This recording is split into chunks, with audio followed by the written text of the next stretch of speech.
Buxoro davlat universiteti talabalari o'zbek tilining sofligini saqlab qolish uchun muhim tashabbuslarni ilgari surishmoqda.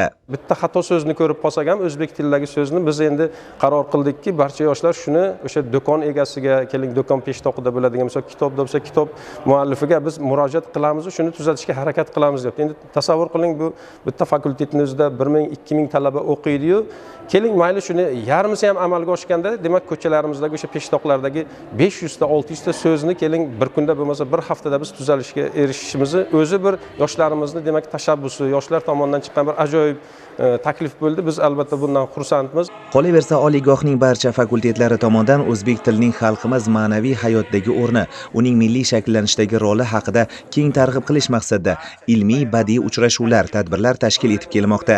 Ana shunday keng ko'lamdagi tadbirlardan yana biri Iqtisodiyot va turizm fakulteti tomonidan tashkil etildi. Buxoro davlat universiteti Iqtisodiyot va turizm fakulteti 1-kurs talaba yoshlari tashabbusi bilan Ona tilim sen ruhimning qanoti shiori ostida tantanali tadbir nishonlanmoqda.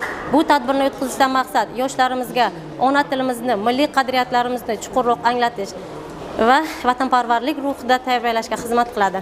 O'zbekjon o'zligi timsoli sensan, shu tilda kuylayver, kuyla baralla. Talabalar tomonidan olib chiqilayotgan mavzularda davlat tilining jamoaviy hayot va xizmat faoliyatidagi o'rni, rasmiy hujjatlarda to'g'ri va ravon til ishlatish madaniyati, xususan xizmat ko'rsatish sohasida muloqot madaniyatining dolzarbligiga alohida urg'u berilmoqda.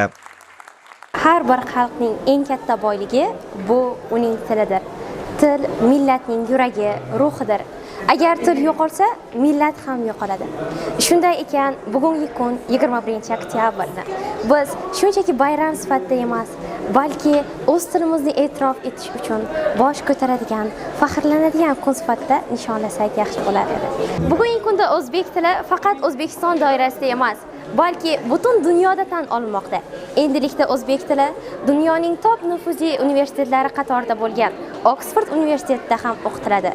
Bu tilimizga bo'lgan faxr va shu bilan birgalikda mas'uliyat hamdir.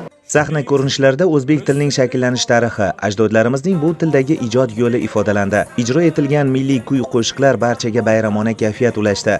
Bu kabi tadbir va tashabbuslarning qo'llab-quvvatlanishi o'zbek tilini rivojlantirish, yosh avlodning tilga hurmat, vatanparvarlik va milliy g'urur tuyg'ularini kuchaytirishda muhim ahamiyatga ega. Madrahim Turdiyev, Abdulla Rajabov, Buxoro.